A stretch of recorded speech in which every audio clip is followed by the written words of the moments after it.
Madame Betty. Conocí a Madame Betty cuando tenía apenas 15 años, gracias a mi tío Jaime, una de esas personas que siempre tenían una historia interesante que contar o un lugar nuevo que mostrarte.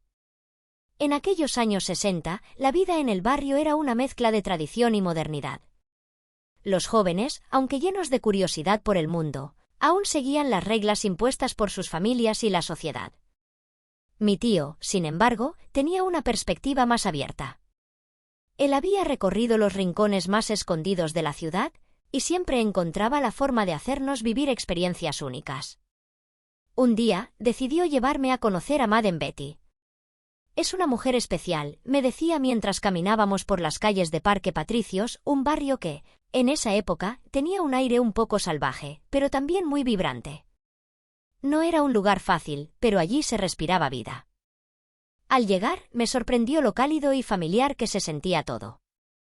La casa de Madame Betty no era diferente de cualquier otra casa del barrio, pero lo que la hacía especial era la atmósfera acogedora y la forma en que Betty trataba a cada persona que entraba por su puerta. Cuando cruzamos el umbral, Betty nos recibió con una gran sonrisa.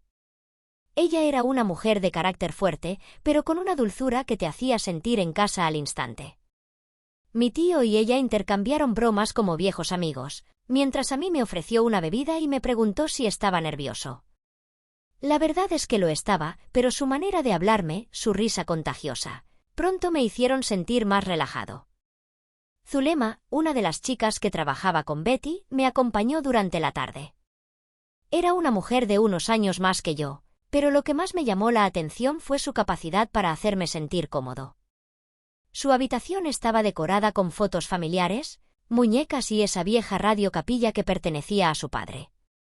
Me contó historias de su infancia, de cómo había crecido en una familia trabajadora y de las cosas que le apasionaban. Esa tarde fue especial, no por lo que hice, sino por cómo me hizo sentir.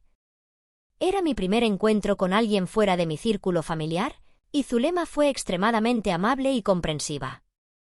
Después de esa experiencia, mi vida continuó con la rutina normal de un joven.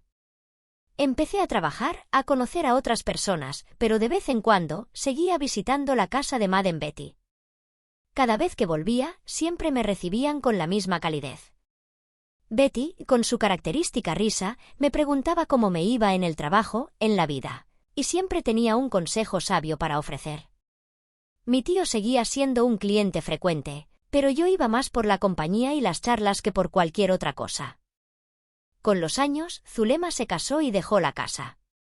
Recuerdo haberme sentido un poco triste cuando supe que ya no trabajaba allí, pero Betty, como siempre, me aseguró que la vida seguía y que encontraría nuevas experiencias. Con el paso del tiempo, mis visitas a la casa se fueron espaciando. Empecé a salir con una chica del barrio y, como suele pasar, mis prioridades cambiaron. Aún así, siempre que pasaba por Parque Patricios, me detenía frente a la casa de Betty y recordaba con cariño aquellos momentos. Cuando cumplí 20 años, me convertí en fotógrafo profesional, un oficio que me permitió conocer a muchas personas y explorar diferentes partes de la ciudad. 20 años después de mi primera visita, decidí buscar a Betty de nuevo. Había escuchado que había cerrado la casa y que se había retirado. Me costó un poco encontrarla, pero finalmente la localicé.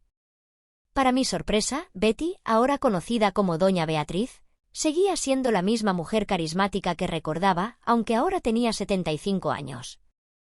Me recibió con un abrazo cálido y pronto comenzamos a recordar los viejos tiempos. Hablamos de Zulema, de las otras chicas que habían pasado por su casa y de cómo el barrio había cambiado. Me contó que aún mantenía contacto con muchas de ellas y que algunas, como Zulema, ya eran abuelas.